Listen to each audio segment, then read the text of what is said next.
ஓம் சாந்தி. பாபாவின் நினைவோடு 11/11/2025 முரளியின் சாரத்தை பார்க்கலாம். பாபா கேள்வி கேட்குறாங்க, குழந்தைங்களுக்கு எந்த ஒரு விஷயத்தில் உழைப்பு தேவைப்படுகின்றது, ஆனால் குஷி மற்றும் நினைவிற்கு அதுவே ஆதாரமாக ஆகின்றதுன்னு கேட்குறாங்க. பதில், ஆத்மாபிமானியாக ஆவதில்தான் உழைப்பு தேவைப்படுகின்றது. ஆனால் இதன் மூலம்தான் குஷியின் அளவு அதிகரிக்கின்றது. இனிமையான பாபாவின் நினைவு வருகின்றது. மாயை உங்களை தேக அபிமானத்தில் கொண்டு வந்து கொண்டே இருக்கும். பலசாலியோடு பலசாலியாகி சண்டையிடும். இதில் குழப்பமடையக்கூடாது. பாபா கூறுகின்றார், குழந்தைகளே, மாயையின் புயல்களை பார்த்து பயப்படாதீர்கள். கர்மேந்திரியங்களினால் மட்டும் எந்த விகர்மங்களையும் செய்யாதீர்கள்னு பாபா சொல்கிறாங்க. நெக்ஸ்ட், நாம் அனைவரும் யாராக இருப்பதாக பாபா ஒப்பிடுகின்றார். பாபா சொல்கிறாங்க, எப்போதும் நாம் ஆத்மாக்கள், நமக்கு பாபா கல்வி கற்பித்து கொண்டிருக்கிறார் என்பது புத்தியில் இருக்கட்டும். பாபா நிராகாரமானவராக இருக்கின்றார், ஆனால் நமக்கு எப்படி கற்பிப்பார்?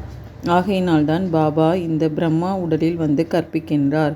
கௌமுக், அதாவது பசுவின் வாயை காட்டுகின்றார்கள். பசுவின் வாயிலிருந்து கங்கை வர முடியாது. தாய்மார்களை கூட கோமாதா என்று சொல்லப்படுகின்றது. நீங்கள் அனைவரும் பசுக்களாக இருக்கிறீர்கள்னு பாபா சொல்கிறாங்க. இவர் பிரம்மா பசு அல்ல. இவர் வாயின் மூலம் ஞானம் கிடைக்கிறது. பாபாவினுடையது பசு கிடையாது இல்லையா? எருதின் மீது சவாரி செய்வதாக காட்டுகின்றார்கள். அவர்கள் சிவனும் சங்கரனும் ஒன்று என்று சொல்லிவிடுகின்றார்கள். சிவனும் சங்கரனும் ஒன்று அல்ல என்பதை குழந்தைங்களாகிய நீங்கள் இப்பொழுது புரிந்திருக்கிறீங்கன்னு பாபா சொல்கிறாங்க.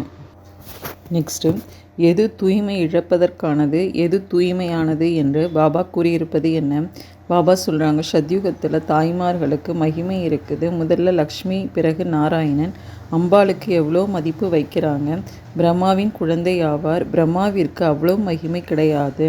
பிரம்மாவினுடைய கோயில் அஜ்மேரில் இருக்கின்றது. அங்கே விழா போன்றவை நடக்கின்றது. அம்பாளுடைய கோயில்களும் திருவிழா நடக்கின்றது. உண்மையில் இந்த திருவிழா போன்றவை தூய்மை இழப்பதற்கானதாகும். உங்களுடைய இந்த திருவிழா தூய்மையாக ஆவதற்கானதாகும். தூய்மையாக ஆவதற்காக நீங்கள் தூய்மையான பாபாவை நினைவு செய்ய வேண்டும்னு பாபா சொல்லியிருக்காங்க. நெக்ஸ்ட்டு, வேறு எந்த நாட்டின் பெயரும் மாறுவதில்லை. இதனுடைய பெயரை மாற்றிவிட்டார்கள் என்று பாபா கூறும் விளக்கம் என்ன? பாபா சொல்கிறாங்க, இப்போது புதிய உலகை ஸ்தாபனை செய்து கொண்டிருக்கிறேன். நாற்று நடப்படுகின்றது. மரத்தின் பழைய இலைகள் அழுகிவிடுகின்றன. புதிய புதிய இலைகள் வருகின்றன. இப்போது பாபா தேவி தேவதா தர்மத்தை ஸ்தாபனை செய்து கொண்டிருக்கிறார். நிறைய இலைகள் கலந்து விட்டன. தங்களை ஹிந்துக்கள் என்று சொல்லிக் கொள்ளுகின்றார்கள். உண்மையில் ஹிந்துக்கள் ஆதிசநாதனா தேவி தேவதா தர்மத்தவர்களாவார்கள். ஹிந்துஸ்தானின் பெயர் உண்மையில் பாரதம் ஆகும். அங்கே தேவதைகள் இருந்தார்கள். வேறு எந்த நாட்டின் பெயரும் மாறுவது இல்லை. இதனுடைய பெயரை மாற்றிவிட்டார்கள். இந்துஸ்தான் என்று சொல்லிவிட்டார்கள். பௌத்தர்கள் எங்களுடைய தர்மம் ஜப்பானி அல்லது சீனம் என்று சொல்ல மாட்டார்கள். அவர்கள் தங்களுடைய தர்மத்தை பௌத்தம் என்றே சொல்லுவார்கள். உங்களில் யாருமே தங்களை ஆதிசநாதனா தேவி தேவதா தர்மத்தவர்கள் என்று சொல்லுவதில்லை. ஒருவேளை அப்படி யாராவது சொன்னாலும் கூட அந்த தர்மத்தை எப்போது யார் ஸ்தாபனை செய்தது என்று கேளுங்கள். எதையுமே சொல்ல முடியாதுன்னு பாபா சொல்லியிருக்கிறாங்க. நெக்ஸ்ட்டு, ஞானம் மற்றும் அஞ்ஞானத்தில் எவ்வளவு வித்தியாசம் இருக்கின்றது என்று பாபா கூறுவது என்ன? பாபா சொல்கிறாங்க, ஞானம் மற்றும் அஞ்ஞானத்தில் எவ்வளோ வித்தியாசம் இருக்குது. ஞானக்கடல் ஒரே ஒரு சிவபாபா ஆவார். அதிலிருந்து ஒரு லோட்டா கொடுப்பதை போலாகும். யாருக்காவது சிவபாபாவை நினைவு செய்தீர்கள் என்றால் விகர்மங்கள் விநாசம் ஆகும் என்று சொல்வது ஒரு உள்ளங்கையளவு தண்ணீரை போல் ஆகின்றது இல்லையா? சிலர் குளிக்கிறாங்க, சிலர் குடத்தை நிரப்பிக் கொள்கிறாங்க, சிலர் சிறிய சிறிய லோட்டியில் எடுத்துக்கொள்கிறாங்க. தினமும் ஒவ்வொரு சொட்டு பானையில் விட்டு அதை ஞான நீர் என்று நினைத்து கொண்டு குடிக்கிறாங்க.